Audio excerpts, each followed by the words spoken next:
हन्ता सन्तानहन्तारो यत्पादाम्बुजरेण वः प्रियाणां तान् निजाचार्यान् प्रणमामि मुहुर्मुहुः यदनुग्रहतो जन्तुः सर्वदुःखातिगो भवेत् तमहं सर्वदा वन्दे श्रीमद्वल्लभनन्दनम् अज्ञानतिमिरान्धस्य ज्ञानाञ्जनशलाकया चक्षुरुन्मीलितं येन तस्मै श्रीगुरवे नमः। नमामि हृदये शेषे लीलाक्षिराब्धिशायिनं लक्ष्मीसहस्रलीलाभिसेव्यमानं कलानिधिं चतुर्भिश्च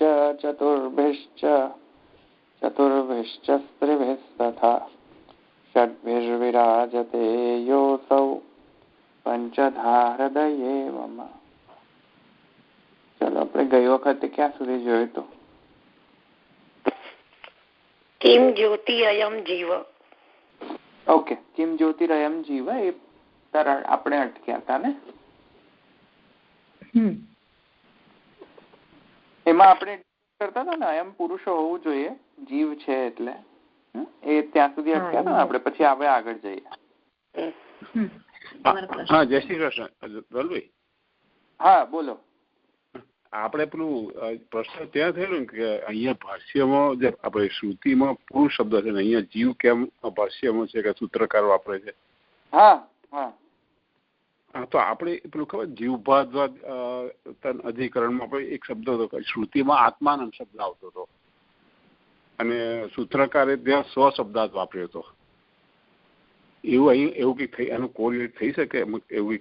એટલે પુરુષ જીવ એવું શું તો આપણે જોયું હતું જ ને કાલે. એટલે વ્યાખ્યાકારે ત્યાં આમ તો કહ્યું છે, એવું ત્યાં ખુલાસો તો આપ્યો છે કે ત્યાં પુરુષ એટલે જીવ પુરુષ નો મતલબ અહીંયા જીવ લેવો. એટલે અંદર ત્યાં અંદર આપેલું છે, પણ મને એટલે પ્રશ્ન એ થાય છે કે શબ્દ બદલવાનો જરૂર શું હતો એમ. હા, કેમ હતું ને. હા, શબ્દ એનો જ રાખત તો ન ચાલત એમ. પછી હિન્દીમાં પણ એક કંઈક એમને આપ્યું છે કે પ્રાકૃત પુરુષમાં જે છે ને, પ્રાકૃતમાં પુરુષ એ કાર્યકરણ સંઘાત સ્વરૂપ હસ્તચરણ આદિ વિશિષ્ટ પરક છે, એટલે જીવાત્મા માટે છે એમ. એવું કંઈક ખુલાસો કર્યો છે. હા, એવો ખુલાસો કર્યો છે ઉપનિષદમાં. ઉપનિષદમાં કર્યો છે.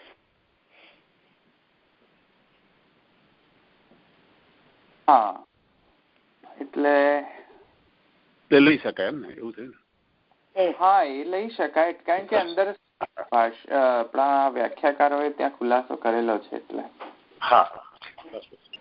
હા, કિમ જ્યોત અયમ જીવઃ इति प्रश्ने सूर्यचन्द्रादिवाङ् निराकरणानन्तरम् आत्मज्योतिः आत्मा भगवानेवास्य ज्योतिरिति उत्तरानन्तरं कथमात्मेति इति प्रश्ने योऽयं विज्ञानमयो ज्ञानरूपेन्द्रियेषु हृदि च प्रकाशमान जीवोऽप्येतादृश इति तन्निराकरणार्थं समान सन् जीवतुल्य सन् क्रीडति त्याह. હવે ઘણો મોટો સેન્ટેન્સ છે, પણ આપણે 1 by 1 પાર્ટ્સમાં જોઈએ ને. તો મુખ્ય મુદ્દાની વાત એ હતી કે જીવ અને બ્રહ્મ વચ્ચે ભેદ છે, અભેદ છે, ભેદાભેદ છે, શુદ્ધાદ્વૈત છે કે વિશિષ્ટાદ્વૈત છે કે વિશેષાદ્વૈત છે. મૂળ પ્રશ્ન આ હતો. બેમાં શાંકર મતનો જે સ્ટેન્ડ છે એમાં જીવ બ્રહ્મવાદનો છે, એટલે કે સર્વથા અભેદ છે. હવે એ સ્ટેન્ડના અગેન્સ્ટ મહાપ્રભુજી અને સૂત્રકાર બંને આ અધિકરણ યોજ્યો છે કે જીવ અને બ્રહ્મ વચ્ચે આત્યંતિક અભેદ નથી, થોડો ભેદ પણ છે, અને એ ભેદ જે છે એ અહીંયા મુખ્ય મુદ્દો છે. આટલું ધ્યાનમાં રાખો તો આગળ બધું જે સમજવાની જે પ્રોસેસ છે થોડી ઇઝીયર થઈ જશે. તો એ જો કે મૂળ વિષય એ નથી, મૂળ વિષય છે આપણો ઉપનિષદની જે બ્રાહ્મણ છે, જ્યોતિ બ્રાહ્મણ અને શારીર બ્રાહ્મણ, મૂળ વિષય એ છે. પણ મૂળ વિષયને સમજવા માટે આ પાછો વિષય જે પેટા વિષય જે આવી રહ્યો છે એ પાછું એને, કેમ કે આ વિષયનો જે મૂળ જે ઉત્તર જે છે કે વિષયનો જે મૂળ સંદેહ છે એનો જે ઉત્તર મળશે તે આનો ઉત્તર મળશે તો મળી જશે, નહીં તો નહીં મળે. જો જીવ અને બ્રહ્મ ભેદ સર્વથા ભેદ હોય તો પ્રકરણાર્થ જીવ કરો કે પ્રકરણાર્થ બ્રહ્મ કરો કોઈ ફરક પડતો નથી, કેમ કે બંનેનું અભેદ છે. હવે એટલો બધો અભેદ છે તો જીવ અને બ્રહ્મ એવો વ્યવહાર કેમ કરો છો? તો એમ પાછા માયાવાદીઓ એમ કહેશે કે જીવ છે, જીવાવસ્થા જે છે એ બ્રહ્મની છે, એ માયિક અવસ્થા છે. માયાના કારણે એને એમ લાગી રહ્યું છે કે હું જીવ છું, એટલે પ્રકરણાર્થ પછી જીવ પરક થઈ જશે તે. કેમ કે માયિક બ્રહ્મને કરતા પેલો જે નિર્ગુણ બ્રહ્મ છે એને એટ્રીબ્યુટ નહીં કરે આ પ્રકરણાર્થ, એટલે પ્રકરણાર્થ પાછો જીવ પરક થશે. અને જો આપણને ખ્યાલ હોય કે જીવ અને બ્રહ્મ વચ્ચે આત્યંતિક ભેદ નથી અને આત્યંતિક અભેદ પણ નથી, તો આ પ્રકરણનો અર્થ બરાબર સમજી શકાય. નહીં તો પ્રકરણાર્થ જીવ પરક જ થશે આખો. એટલે બધું ઇન્ટરડિપેન્ડન્ટ છે. સમજમાં આવ્યું? હા, એટલે આટલું સમજો. હવે મૂળ વિષય આ હતો આપણો,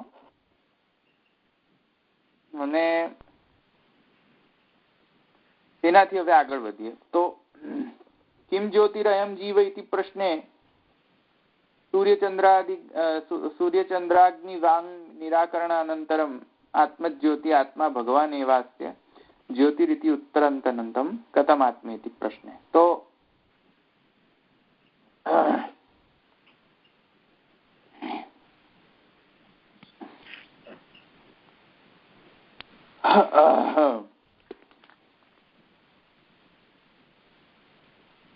હવે આ બધું કેમ ચાલુ કર્યું એક્સપ્લેન કરવાનું? કેમ કે સંદેહ જે છે એ આના કારણે છે, એટલે આ બધું કહેવાની જરૂર પડી. કેમ કે સંદેહ કેમ છે? સંદેહ એટલા માટે છે, તે જે સંદેહનો જે મૂળ પ્રોબ્લેમ છે, સંદેહનો જે મૂળ હેતુ છે એ હેતુ અહીંયા એના જસ્ટ એક સેન્ટેન્સ પહેલાનો જ છે. જો નિયામકમ હેતુમાહ ભેદેન ઇતિ, હે ને? તો એ હા, એટલે ભેદના કારણે છે, ભેદના કારણે સંદેહ થાય છે. હવે વાત સમજાય ને? મેં હમણાં તમને કહ્યું ને આત્યંતિક ભેદ કે આત્યંતિક અભેદ કે ભેદાભેદ, જીવ અને બ્રહ્મ વચ્ચે રિલેશન શું છે આ સમજમાં આવ્યું ને? ભેદે નહિ એટલે ભેદથી આ સંદેહ થાય છે. ભેદ એટલે કે કોના વચ્ચે ભેદ? બ્રહ્મ વચ્ચેનો ભેદ. આ ભેદને કારણે અહીંયા સંદેહ ઉત્પન્ન થાય છે. જો સર્વથા અભેદ હોય તો આમાં કોઈ સંદેહનો કોઈ જરૂરિયાત જ નથી. પ્રકરણાર્થ જીવ પરક છે.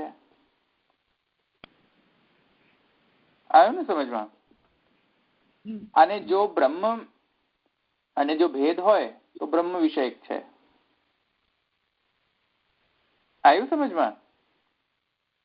તો તેથી કરીને આ ભેદે નૈતિ એમ કહ્યું છે. અને લાસ્ટ ટાઈમ મેં કહ્યું હતું કે ભગવાન એમ કહે છે કે જે ભેદ જોવે છે બધું માયાના કારણે ભેદ દેખાય છે, બાકી છે તો બધું અભેદ. એ મેં તમને કહ્યું હતું ને, મામ વિધત્તે ભિધત્તે મામ, એતાવાનસ્ય એતાવાન વેદાર્થ.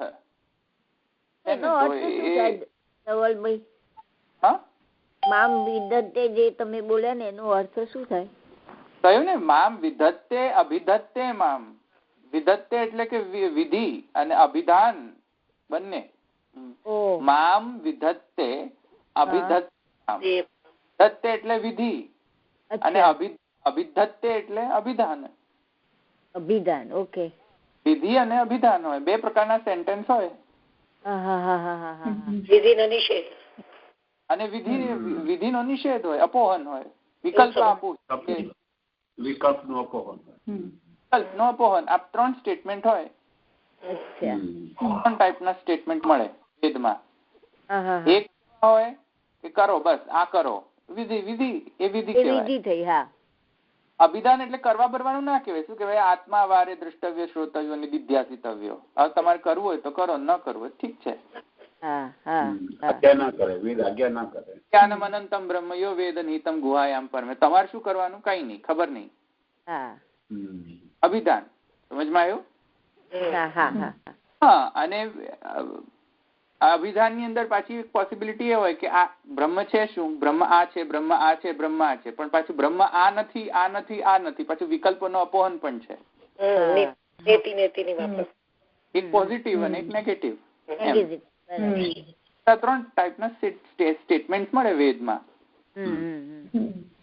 મામ વિધત્તે અભિધત્તે મામ. સમજમાં આવ્યું? એ છે.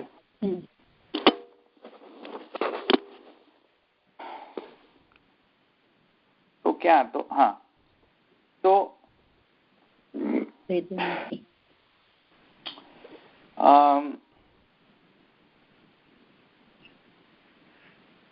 ભેદે નહીં.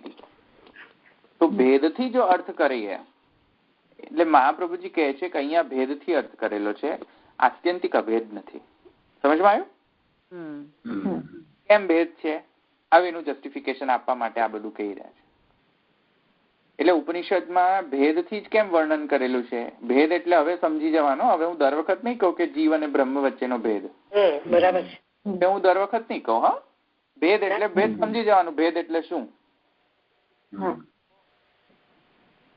ભેદથી આ બધું નિરાકરણ થાય છે.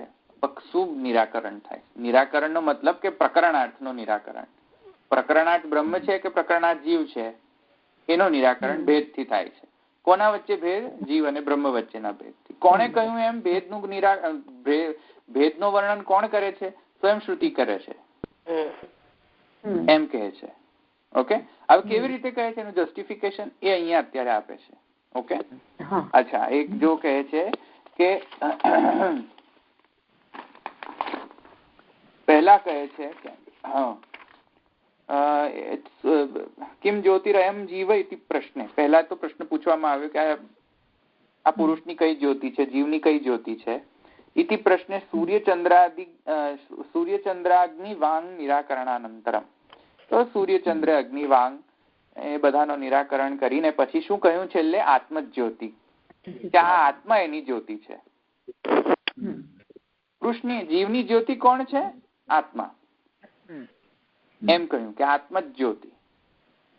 હવે પુરુષની આત્મા જ્યોતિ છે, વ્યવહારમાં જો ભેદ આવે છે. સેન્ટેન્સ કેવી છે?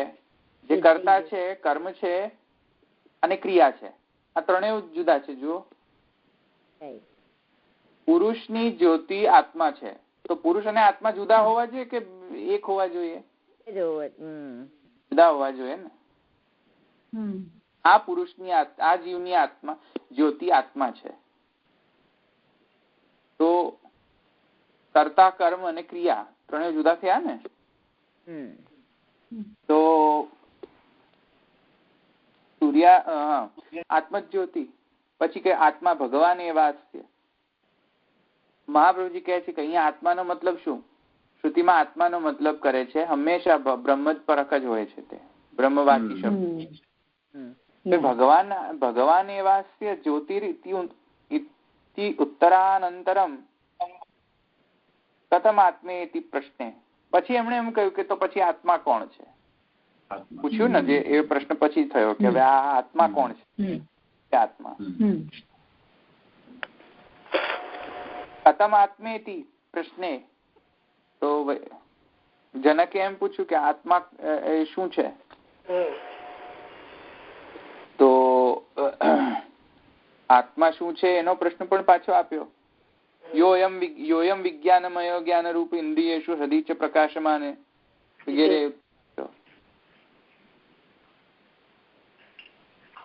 તો હવે જુઓ,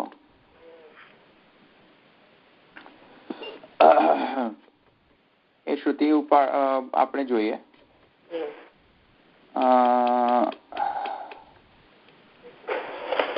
4, 3, 7 છે ને, 4, 3, 7 ઓપન કરો.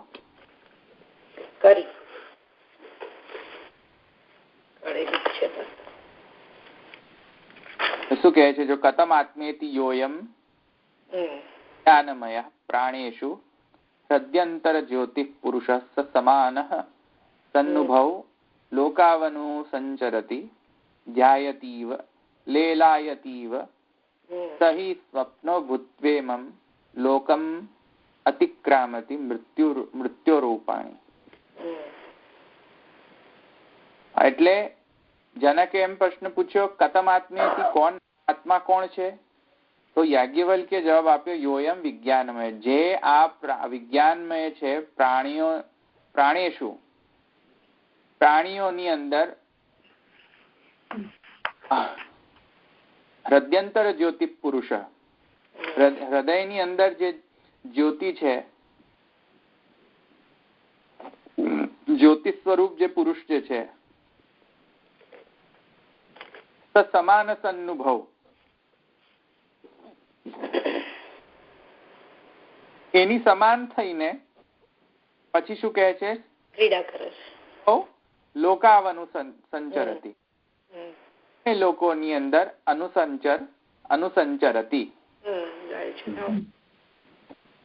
એટલે બંને લોકો, એટલે અહીંયા આ લોક અને એમ બંને લોકોમાં તે સંચરણ કરે છે. બરાબર. બંને લોકોમાં સંચરણ કરે છે. સમાન, એ એવો થઈને, સ એટલે કોના માટે વપરાયો છે? હવે આત્મા માટેની. હા, એટલે આત્મા માટે, પણ બ્રહ્મ વાચી શબ્દ છે. ત્યાં જુઓ, સદ્યંતર જ્યોતિ પુરુષ, પાછું આત્મા એ વાપર્યું છે અને પુરુષે વાપર્યું છે. જો કથમ આત્મે, પ્રશ્ન શું છે? આ આત્મા કોણ છે? અને એનો જવાબ આપ્યો છે, જુઓ, હૃદયંતર જ્યોતિ પુરુષ સમાન સન્નુભવ. તો જો જીવ જ બ્રહ્મ હોત તો સમાન શબ્દ ન લખત. જીવ જ બ્રહ્મ હોત અને બ્રહ્મ જ જીવ હોત, એમ ના કહે કોઈ કે બ્રહ્મ જીવ જેવો થઈને, એવું ના કહે. એવું જ કહે કે બ્રહ્મ સમાન શબ્દ જ ન હોવો જોઈએ. તો સમાન સન્નુભવ, સમાનની જરૂર શું છે? એટલે સમાનતા કોનામાં હોય? સમાનતા ક્યારે કરવામાં આવે? કોઈ વસ્તુનું ઇક્વેશન ક્યારે કરવામાં આવે? એ ઇક્વલ જયારે એ ને બી જુદા હોય તો ઇક્વેટ કરી શકો ને તમે, નહીં તો એ ઇક્વલ્સ ટુ બી ને તમે, એની વેલિડિટી જ નથી. સ્પષ્ટ ભેદ દેખાય છે. સમજમાં આવ્યું? એ ઇક્વલ્સ ટુ બી ને ઇક્વેટ કરો તો A has to be A and B has to be B. Then you can equate both of them, that A is identical to B. પણ સમાન લખવાની જરૂર શું પડી પછી? તો સમાન કહેવાના થયા એટલે કહેવાનું થયું ને. હા, જીવ અને બ્રહ્મ બેન માં ભેદ છે એટલે સમાન કહેવાનું એવી એ થયું ને. હા, એ જ કહી રહ્યો છું ને. રાઈટ. એ જ મહાપ્રભુજી કહે છે. અને એટલે જ અહીં સમજાવે છે મહાપ્રભુજી કે કથમ આત્મેતિ પ્રશ્ન યોયમ વિજ્ઞાન જ્ઞાનરૂપે ઇન્દ્રિયેષુ હૃદય પ્રકાશમાં ઇત્યુત્તરે જીવોપ્યેતા દર્શયતિ તન નિરાકરણાર્થ સમાન સન છે ને. જો સમાન સન લખ્યું છે. જો મહાપ્રભુજીએ ત્યાં એને કેચ કરી છે શ્રુતિને. સમાન સન ઉભવ લોકાવનું સંચરતિ. આ બંને માં તે સંચરણ કરે છે. કઈ રીતે સંચરણ કરે છે? જીવ જેવો બનીને. એનો મતલબ છે કે શ્રુતિ માં જ ભેદ છે. ભેદ ગ્રહણ કરીને જ એનો નિર્ણય કરેલો છે શ્રુતિએ. તો હૃદ્યંતર જ્યોતિ પુરુષ સમાન સન્નુભવ એમ જયારે કહે છે ત્યારે જ ત્યાં અહીંયા ભેદ આવી જાય છે. અને પછી જુઓ કહે છે લોકાવનું સંચરતી, બંને લોકોમાં સંચરણ કરે છે, અનુસંચરણ કરે છે એટલે કે જાય છે. હા, પછી જુઓ યાયતીવ પાછું પણ છે, પાછું જો એના જેવું લેલાયતીવ પાછું ઈવ છે એના જેવું. સમજમાં આવ્યું ને? તો આ શ્રુતિનો સ્પષ્ટાર્થ એટલો બધો નથી થતો કે આ જીવ અને બ્રહ્મમાં ભેદ ગણે છે કે અભેદ ગણે છે. એમાં મહાપ્રભુજી ત્યાં કહે છે કે અહીંયા ભેદ દૃષ્ટિથી અહીંયા શ્રુતિએ કરેલું છે અહીંયા વર્ણન. તેથી કરીને જીવ અને બ્રહ્મમાં કોઈક પ્રકારનો ભેદ તો હોવો જ જોઈએ. સર્વથા બ્રહ્મ જે છે એ સર્વથા એટલે કે જીવ સર્વથા બ્રહ્મ છે એ તો કઈ રીતે પોસિબલ છે? સમજમાં આવ્યું ને? એટલે એ બંનેમાં સંચરણ કરે છે એવું તમે કહ્યું ને, એટલે એ શબ્દ કોને માટે વાપર્યો? બ્રહ્મ માટે. એટલે બ્રહ્મ જીવમાં અને આત્મા બંનેમાં સંચરણ કરે છે એવું કહેવાનું થયું? હા, એવું નહીં. છે બ્રહ્મ જે છે તે જીવ રૂપ ધારણ કરીને આ લોક અને પરલોકમાં સંચરણ કરે છે એવો અર્થ થાય. બ્રહ્મ જીવ રૂપ ધારણ કરીને આ લોક અને પરલોકમાં સંચરણ કરે છે એવો અર્થ થયો. જેમ માછલું આ કિનારેથી પેલા કિનારે કાલે કર્યું હતું એ માછલાની વાત કરી હતી, બરાબર. એ ઉદાહરણ લીધું હતું કાલે.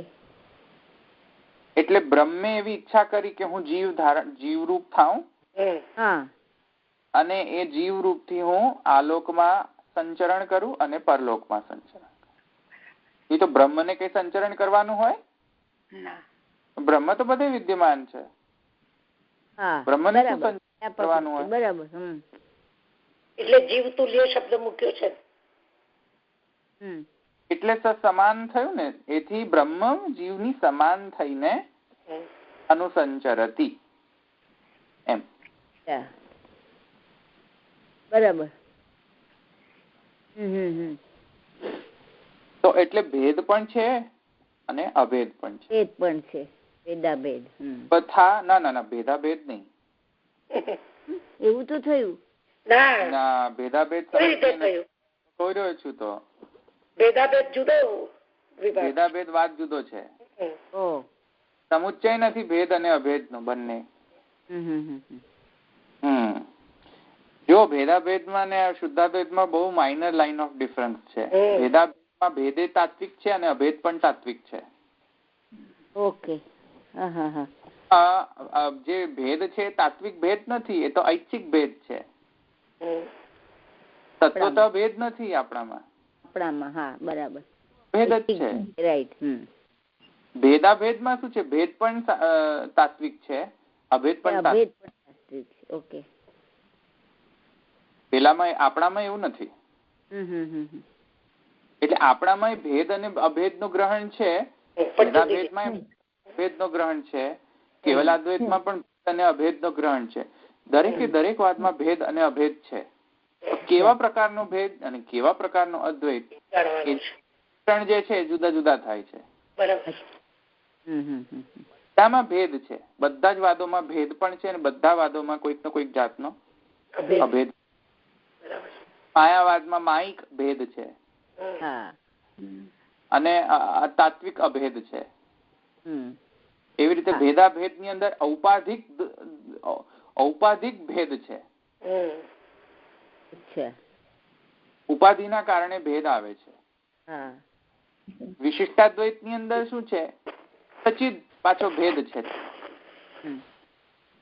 પણ અભેદ કઈ રીતે છે? કમ્પાઉન્ડેડ અભેદ છે. બંનેને ભેગું કરી દો બધું જ મિકેનિકલ પાર્ટ ને તો અભેદ થઈ જાય પાછું. તો બધામાં ભેદ તો છે, બધામાં અભેદ પણ છે. ભેદ અને અભેદ એ તો બધામાં છે. એ રીતે શુદ્ધાદ્વૈતમાં ભેદ છે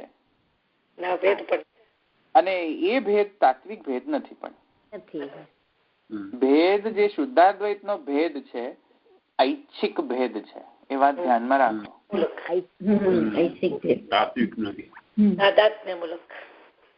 ઐચ્છિક ભેદ છે.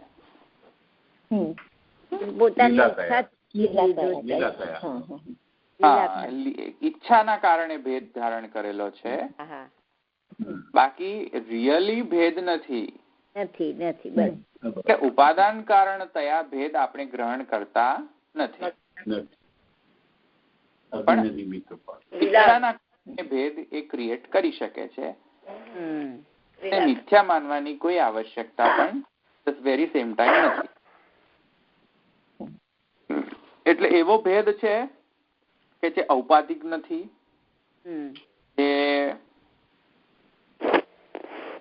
હજુ ઐચ્છિક ની અંદર આ બધું જ આવી જાય. ઐચ્છિક કોને? એનો મતલબ છે કે એ ઉપાધિ પણ ધારણ કરી શકે, એ માઇક પણ ધારણ કરી શકે, એવી ઈચ્છા હોય એ પ્રમાણે કરે, એની ઈચ્છા હોય એ પ્રમાણે ધારણ કરે. એટલે બધા જ વાદો આવી ગયા. સર્વ વાદા નવસરમ, નાના વાદા બંધમાં આવ્યું ને એવી રીતે એવી રીતે ગ્રહણ કરો. ઈચ્છાની અંદર બધું જ આવી જશે. ઈચ્છા હોય ને તો પણ ધારણ કરી શકે છે. ઈચ્છા હોય ઐચ્છિક હોય તો ચિદચિદ વિશિષ્ટ પણ ધારણ કરી શકે છે. શરીર શારીરિક ભાવ પણ ધારણ કરી શકે. ચિદચિદ વિશિષ્ટ. ઈચ્છા હોય તો માઇક પણ ધારણ કરી. કેમ સ્વપ્ન માઇક નથી? તો માઇક પણ શું એની ઈચ્છા નહીં ગણો? એની ઈચ્છા જ ગણશો ને. શું ગણશો? તો માઇક પણ એની ઈચ્છાથી છે, ઉપાધિ પણ એની ઈચ્છાથી છે, વિશિષ્ટા જે ચિદચિદ જે શરીર શારીરિક ભાવ ધારણ કરે એ પણ એની ઈચ્છા છે. એ બધું આવી જાય. પણ નાખો તો બધા એક્સક્લુઝિવ ઓર થઈ જાય. ઉપાધિ હોય તો પછી પેલો ન રહી શકે, માઇક ન રહી શકે. માઇક હોય તો ઉપાધિ ન રહી શકે. ઉપાધિ માઇક ના હોય તો એટલે એ હોય તો પછી પેલા ના હોઈ શકે. એવી રીતે મ્યુચ્યુઅલી એક્સક્લુઝન કરી દે બીજાનો. ઈચ્છામાં એવું કશું નથી. ઈચ્છામાં એક્ઝેક્ટલી આ છે મોડલ. સર્વવાદા નવસરમ, નાના વાદાનુરોધિત. તો ઐચ્છિક ભેદ એવું યાદ રાખો બીજા બધા મતને થી જુદું પાડવા માટે. બહુ ઇમ્પોર્ટન્ટ છે. ઈચ્છાથી ભેદ કરવું અને પરતંત્રતા ભેદ થવું એ બહુ જ ભેદ છે એની અંદર. એ બવામાં પાછો બહુ ભેદ છે. એટલે ઐચ્છિક કહો એનો મતલબ તો ઘણું બધું તમે સમાવી દીધું. અને જો એકમાં જ પડી ગયા તમે સર્વવાદાન અવસરમ તો એને અવસર નહીં આપે. અનાવાદાનુરોધિત. સમજમાં ગયું ને? કોઈ એક વાદમાં એને જો તમે કન્ફાઇન કરશો તો સર્વવાદાન અવસરમ. કોઈ પણ વાદમાં ફસાશે નહીં. પણ એને ઓપન રાખશો તમે તો બધા જ વાદોને તે અનુસરશે.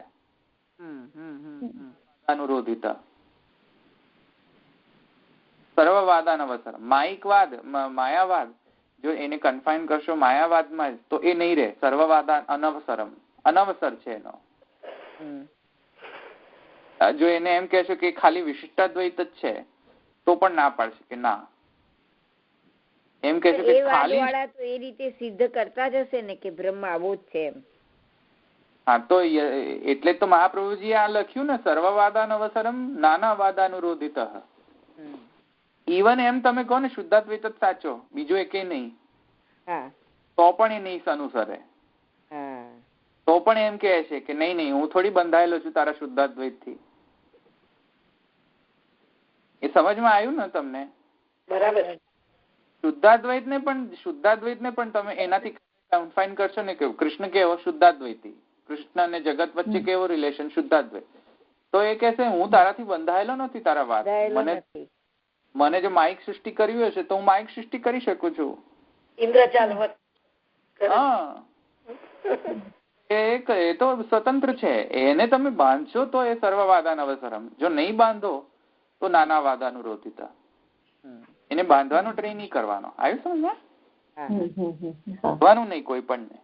At the very same time એના કારણે કઈ આપણે પેલા સેક્યુલરિસ્ટ નહીં થઈ જવાનું કે તેથી કરીને અમે કોઈ પણ એમાં બંધાયેલા નથી, અમે પુષ્ટિ માર્ગે અનુસરીએ અને પછી પાછા શૈવે માર્ગ અનુસરીએ, એવું બધું નહીં કરી. સેક્યુલરિસ્ટ નહીં થઈ જવાનું પાછું. પછી એમ પાછું પેલા વર્લ્ડ પીસ કોન્ફરન્સ માં જઈને પછી સેક્યુલરિસ્ટ નહીં થઈ જવાનું.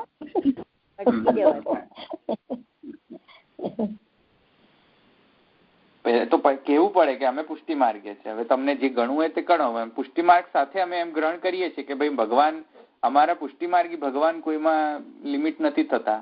તમને જો તમારા ભગવાનને શિવ તરીકે પૂજો હોય તો શિવ ધારણ કરી શકે, અમને કોઈ પ્રોબ્લેમ નથી. તમને શૈતાનને પૂજવો હોય તો અમારા ભગવાન શૈતાને થઈ શકે, અમને કોઈ પ્રોબ્લેમ નથી. તમે તમારું ડિપેન્ડ, તમને જેને પૂજો હોય તે પૂજો, એ તમની છૂટ છે. આવ્યું ને સમજમાં? એ તમને છૂટ છે, તમે જે રીતે એને પૂજવું હોય તે પૂજો, એને કોઈ વાંધો નથી. પણ અમે નહીં પૂજીએ, અમારા તો આ છે. તો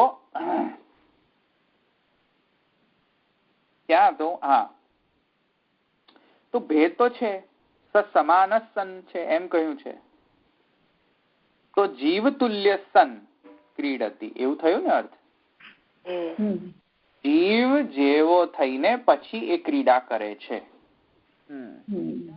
રૂપી જે ક્રિયા જે છે તે કયા કરતા પર લાગુ પડે છે? બ્રહ્મ પર.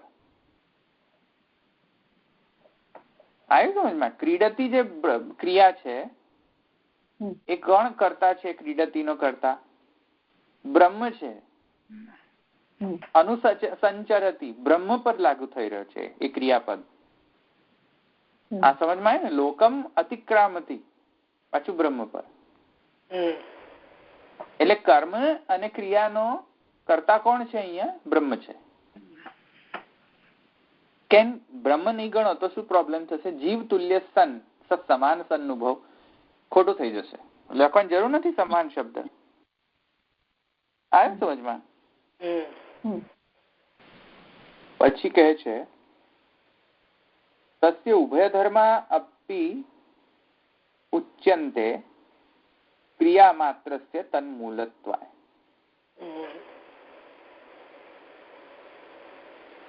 તસ્ય એટલે કોનું? બ્રહ્મનું.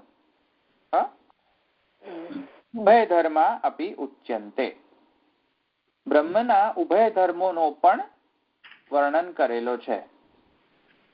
ઉભય ધર્મોનો મતલબ આલોક પરલોક રૂપ ધર્મ, એટલે કે જીવ ધર્મ, સમજમાં આવ્યું? અને બ્રહ્મ ધર્મ એટલે સ્વરૂપ લક્ષણ એન્ડ કાર્ય લક્ષણ. જીવ શું છે? બ્રહ્મનો કાર્ય છે.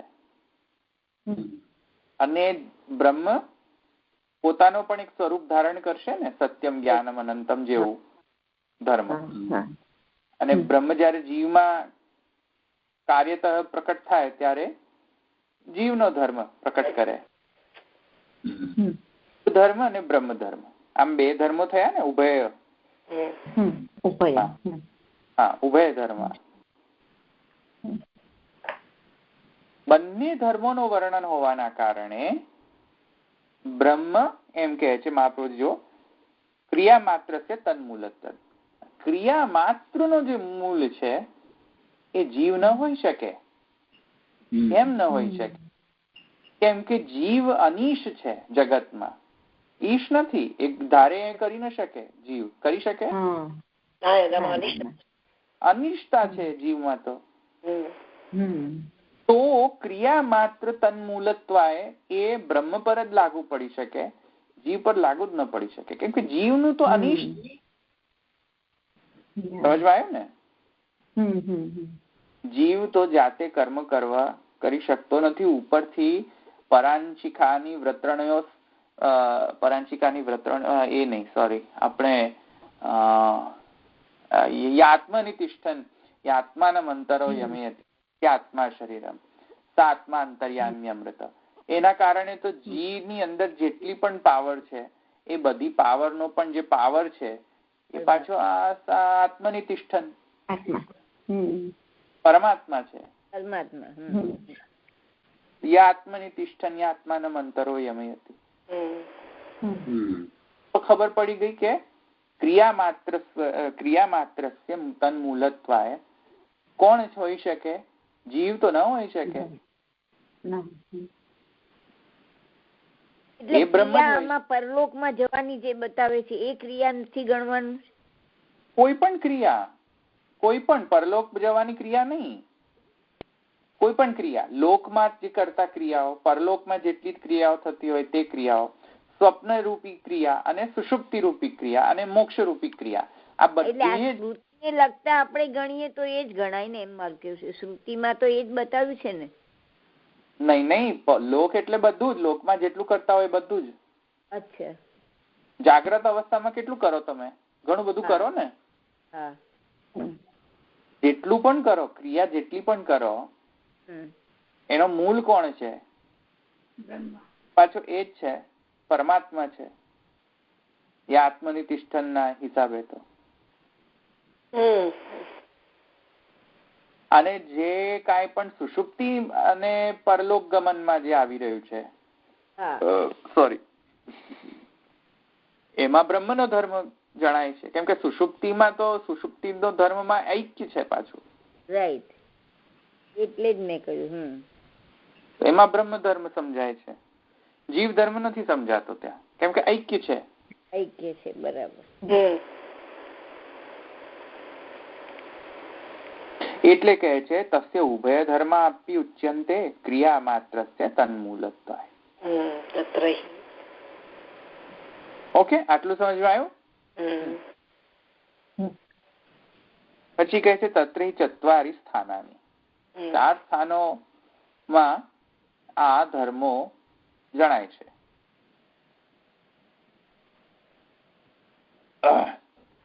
તો કયા 4 ધર્મો છે?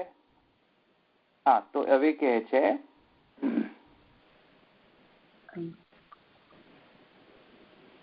લોક પરલોક, અયમ લોકઃ પરો લોકઃ સ્વપ્ન ઇતિ ત્રયમ જીવસ્ય સમાનતયા અનુભવતિ. બ્રહ્મ જીવ રૂપ ધારણ કરીને 3 સ્થાનોમાં તે અનુભવ કરે છે. પ્રથમ સ્થાન આ લોકમાં જીવ તરીકે ધારણ કરીને જેટલા પણ ક્રિયાઓ કરે છે તેનો અનુભવ કરે છે. દ્વા સુપર્ણા સયુજા સખાયૌ સમાન વૃક્ષ પરિસર. બરાબર છે. અનુભવ તો કરે છે ને તટસ્થતયા, સાક્ષી ભાવવત. તો જસ્ટિફિકેશન તો છે ને કે કેમ કે, અને ભગવાન પણ કહે છે ઈશ્વર સર્વભૂતાનાં હૃદયે અર્જુન તિષ્ઠતિ. ગીતામાં પણ છે. અલ્ટિમેટલી અનુભવ તો કરે છે, સાક્ષી ભાવવત કરે છે, એ જુદી વાત છે, પણ અનુભવ તો કરે છે કે નહીં?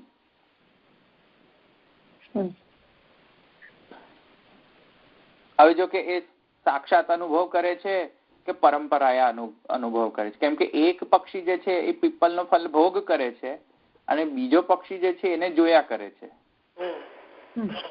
એવું વર્ણન છે. પણ પેલું જે ફલ ભોગ કરવાનું જે વર્ણન છે એ તો કયા પર્સપેક્ટિવ થી કે જેટલા પણ તે કર્મો કરે છે એનો પાછો જે પાપ પુણ્યનો જે ભોગ છે પાછો એને જ ભોગવવું પડે છે. કઈ અંતર્યામીને થોડી ભોગવવું પડે છે. અંતર્યામીને થોડી પાપ ને પુણ્ય લાગે.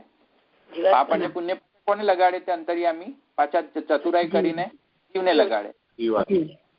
પાછા એ બિચારા જીવને પાછી જે મેનેજ કરવાનું કામ પાછા એ કરે.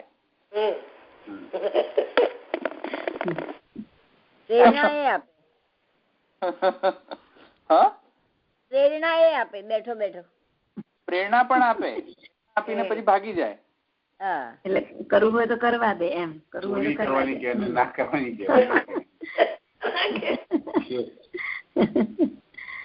ભગવાને પછી થોડી સ્વતંત્રતા આપી છે આપણને. પ્રેરણા કરું પણ પછી કરવાનું કામ તમારે. પછી તો ભાગી જાય બધો. એક થોડું કામ સ્ટડી કરીને ભાગી જાય.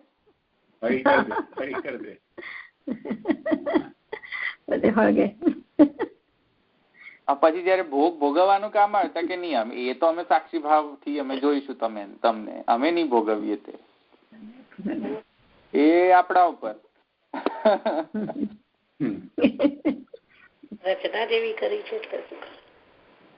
તો તસ્ય ઉભય ધર્મ તત્રૈ ચત્વારી સ્થાનાની. તો અયમ લોક, આ લોકમાં બ્રહ્મ જીવરૂપ ધારણ કરીને આસ્વાદન લે છે, અનુભવ કરે છે. બીજો છે પરોલોક, એટલે બીજા લોકોમાં, પરલોક બધા. દાખલા તરીકે બ્રહ્મલોક બધા એવું તો કહેવાય ને. હા, નીચે લોક, અધોલોક, જે લોકમાં તમે છો એમાં આ લોક અને એના અન્ય બીજા લોક બધા.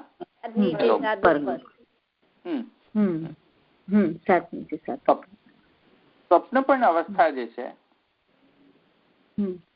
કારણ કે બ્રહ્મને સ્વપ્ન નથી આવતા. એ બ્રહ્મ જીવરૂપ ધારણ કરે ને પછી એને સ્વપ્ન ધારણ કરે છે.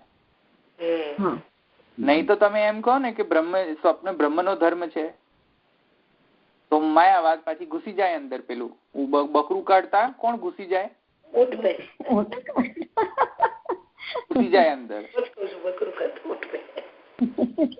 ઊંટડું પેસી જાય અંદર. પછી હવે કયો ઊંટ બેસે? કે જો એમ કહીએ કે સ્વપ્ન જે છે બ્રહ્મનો ધર્મ છે, પછી આવી ગઈ માયા. તો પછી એ તો કે તેથી કરીને આ જગત બધો સ્વપ્ન છે એમ પાછું કે કઈ રીતે આવે? હા, તો સ્વપ્ન જો બ્રહ્મનો ધર્મ ગણીએ તો શું આપત્તિ આવે છે? માયાવાદ નો દૂષણ આવી. મને સ્વપ્ન કેમ આવે? એ તો આપણને કદાચિત આવે, પણ બ્રહ્મને શા માટે સ્વપ્ન સ્વતંત્રતયા? ઠીક છે, સ્વતંત્રતયા કેવી રીતે આવે? પણ બ્રહ્મ જો ચાહે તો કઈ પણ કરી શકે છે, પણ બ્રહ્મથી સ્વતંત્ર થઈને સ્વપ્ન કઈ રીતે આવે બ્રહ્મને? અને આપણને તો સ્વપ્ન કઈ ચાહીએ ત્યારે થોડી આવે સ્વપ્ન. આપણે તો સુઈ જઈએ ને પછી આપણે એને આપણું માઇન્ડ આપી દઈએ કે ચાલો હવે જે કરવું હોય તે કર, ત્યારે સ્વપ્ન પ્રકટ થાય ને. તો બ્રહ્મ પોતાની શક્તિથી જો સ્વપ્ન જોવાનું ઈચ્છે તો કઈ પણ કરી શકે છે. તો તમે એમ કહો કે બ્રહ્મને અનાયાસે જ સ્વપ્ન આવે, એવું બ્રહ્મ સાથે કઈ રીતે થાય? તો બ્રહ્મે કઈક ઈચ્છા ધારણ કરી હોય તો એ સ્વપ્ન આવી શકે. તો બ્રહ્મ ધર્મ ન કહેવાય આને. સમજવાય? સ્વપ્ન તો અયમ લોક પરોલોક સ્વપ્ન ઇતિ ત્રયમ જીવસ્ય સમાનતયા અનુભવતી. તો બ્રહ્મ જીવને રૂપ ધારણ કરીને પછી આ ત્રણેયનો અનુભવ કરે છે. આટલું સમજમાં આવ્યું ને? એટલે અહિયાં તો બધું જ અદ્વૈત આવ્યું. જો અભેદ અભેદ અભેદ છે આટલે સુધી. તો લોકમાં સમાન થઈને, પરલોકમાં અને સ્વપ્ન. હવે પરલોકમાં એ પ્રોબ્લેમ શું છે? જો હવે જુઓ, લોકમાં તો અભેદ છે. લોકમાં ભેદ ગ્રહણ કરીને અભેદતયા અનુભવ કરે છે. સ્વપ્ન માયિક, સ્વપ્ન તો માયિક, માયિક ને તો ક્યાં કહેવાનું જોઈએ કઈ, એટલે એને કાઢો. રહ્યો પરલોક, તો પરલોક ની અંદર થોડુંક આપણે ચિંતન કરવું પડશે. સમજમાં આવ્યું?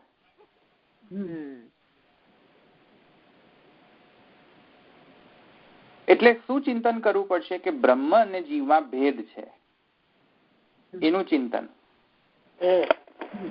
એનું ચિંતન કરવું પડશે.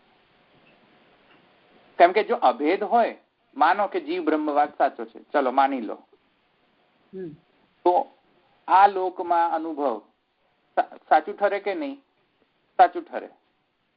કેમ? કેમ કે બ્રહ્મને એમ લાગે છે કે હું જીવ છું, પેલું વ્યાગસુનું ન્યાયથી બ્રહ્મને એવું લાગે છે કે હું જીવ. પોસિબલ છે કે નહીં? આ લોકમાં જે સુખ અનુભવ કરવું બ્રહ્મને પોસિબલ છે, જસ્ટિફાઈડ થાય છે ને જીવ બ્રહ્મવાદમાં. તમે એવું વિચારો કે તમે શુદ્ધાદ્વૈતી નથી, શાંકર મતનો છો તમે બધા જ, અને તમે એમ પુરવાર કરવા ઈચ્છી રહ્યા છો કે બ્રહ્મ ને જીવ એક જ વસ્તુ છે. તો આ ચારે ચાર અવસ્થા હમણાં જે મેં કહીએ, આ લોકમાં સુખનો આસ્વાદન કેમ થાય છે? તો તમે શું કહેશો? કેમ કે બિચારાને માયા લાગી ગઈ છે, એને એમ લાગે છે કે હું જીવ છું, તેથી લોકમાં જેટલા સુખો છે એ પોતાના સુખો ગણીને સુખી થાય છે. મળ્યું કે નહીં? મળી ને, આર્ગ્યુમેન્ટ મળ્યું ને તમને માયાવાદીને.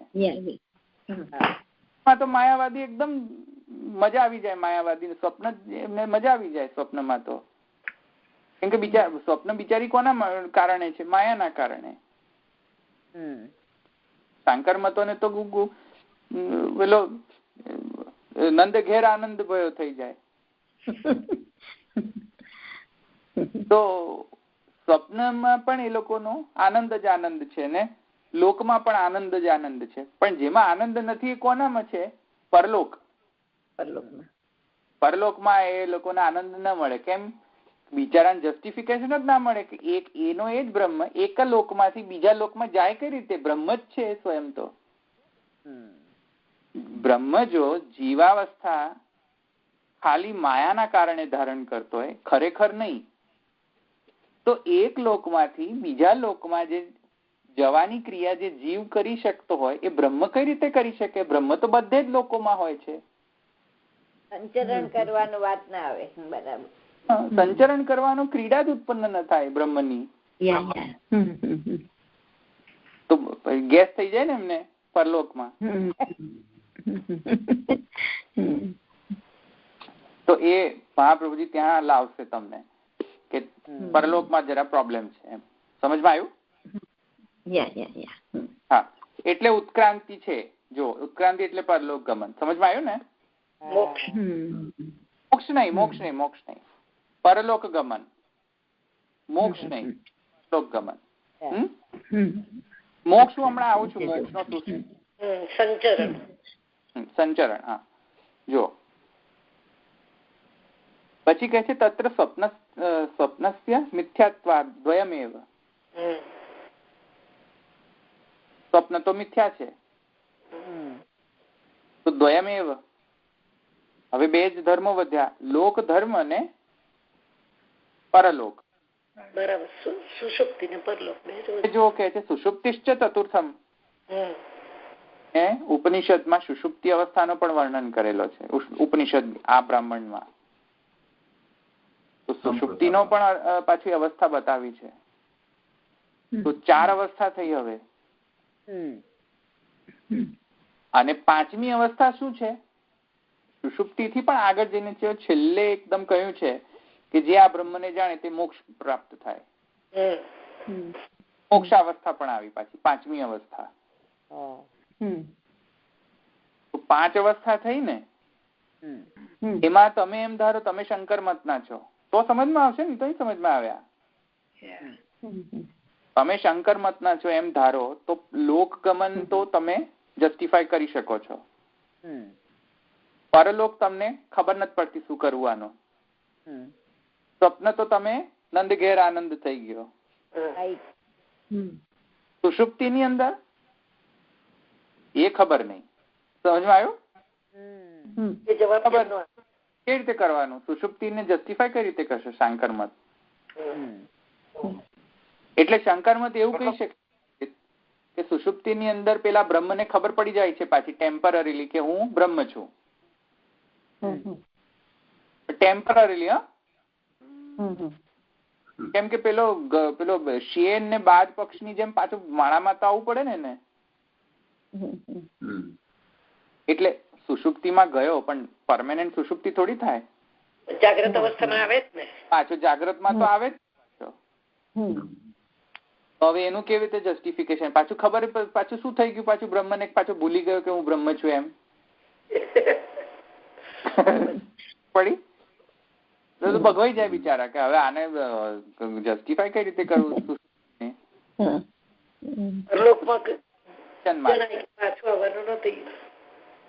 સુષુપ્તિ ક્વેશ્ચન માર્ક છે. સમજમાં આવ્યું ને? જીવસ્ય તું મોક્ષોપી.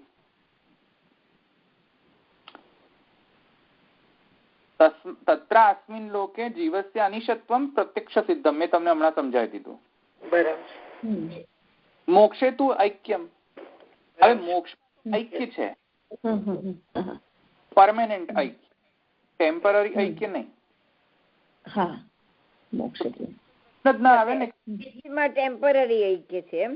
હા, સુષુપ્તિમાં તો ટેમ્પરરી ઐક્ય છે. પાછો જાગ્રત અવસ્થામાં આવે ને એટલે હા, તો એને તો જસ્ટિફાય ના એમને થાય જ નહીં. એ તો તમે કઈ રીતે કરશો એનું જસ્ટિફિકેશન? કઈ રીતે હાલશો? ખબર નહીં. પછી વળી પાછી માયા આવી ગઈ એમ, અને પછી વળી પાછી આવે પાછા. હા, નહીં, પણ એક વખત અજ્ઞાન રૂપી માયા ગઈ તો ગઈ, પછી કઈથી પાછી આવી ગઈ? હા, જ્ઞાન થઈ ગયું પછી તો અહમ બ્રહ્માસ્મિ થઈ ગયા. બરાબર.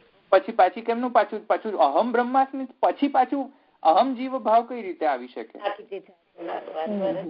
તો ખોટું પડી જાય એમનું બધું. વળી પાછા ઝાડા થઈ જાય એમને. તો એ તો એમને ખબર, એ ગ્રહણ જ ન કરી શક્યા. મોક્ષ તો એકદમ ઇઝીલી ગ્રહણ કરી શકે. અહમ બ્રહ્માસ્મિ પર જ્ઞાન થઈ ગયો, એક્ય પ્રાપ્ત થઈ ગયું, પતી ગઈ વાત. હું બ્રહ્મ છું, બસ પતી ગઈ વાત. તો મોક્ષે તો ઐક્યમ. એમાં તો એમને બધું પાછો આનંદ જ આનંદ છે. સ્વપ્નસ્તુ માયા, એમાં એકદમ આનંદ છે. તો અતઃ પરમ દ્વયમ અવિશિષ્યતે. બે જ બાકી રહ્યા જે એ લોકો પાસે કોઈ પણ જાતનો તોડ નથી. એ તૃપ્તિ અને ઉત્ક્રાંતિ અને પરલોક ગમન. આ બંનેમાં એ લોકોને બહુ પ્રોબ્લેમ થાય જસ્ટિફાય કરવામાં. શું જસ્ટિફાય કરવામાં? જીવ અને બ્રહ્મ એક જ છે એવું જસ્ટિફિકેશન આનાથી નહીં મળે. તત્ર શ્રુતિ ભેદ પ્રતિપાદિત. તેથી કરીને શ્રુતિમાં જ ભેદનો પ્રતિપાદન છે. કયા ભેદનો? જીવ અને બ્રહ્મ વચ્ચેનો ભેદનો વર્ણન શ્રુતિમાં જ સિદ્ધ છે. કેમ કે શાંકર મતની પાસે સુષુપ્તિ અને ઉત્ક્રાંતિ અવસ્થાઓમાં આવું વર્ણન, ભેદમૂલક વર્ણન કેમ કર્યું છે એનો અભેદ રૂપ વર્ણન આવડતો જ નથી. કઈ રીતે લાવે અભેદ? સમજમાં આવી ગયું ને?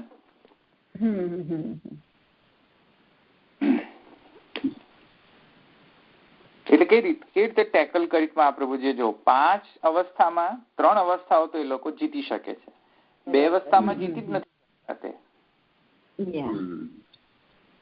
કે રીતે સંગતિ કઈ રીતે કરવાની એમ 2 અવસ્થાઓ માટે, સુષુપ્તિ અને ઉત્ક્રાંતિમાં?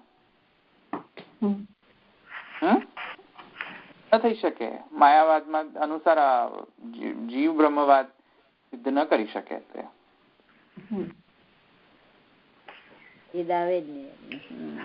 તેથી કરીને મહાપ્રભુજી કહે છે આ બે અવસ્થાઓમાં જીવ બ્રહ્મવાદ ટકી નથી શકતો. તેથી આ ભેદ પ્રતિપાદન કરવા માટે જ કરેલું છે. તેથી કરીને જીવ બ્રહ્મવાદ ઇઝ રોંગ. હવે સમજમાં આવી ગયું ને? અહીંયા રાખીએ આપણે. હા,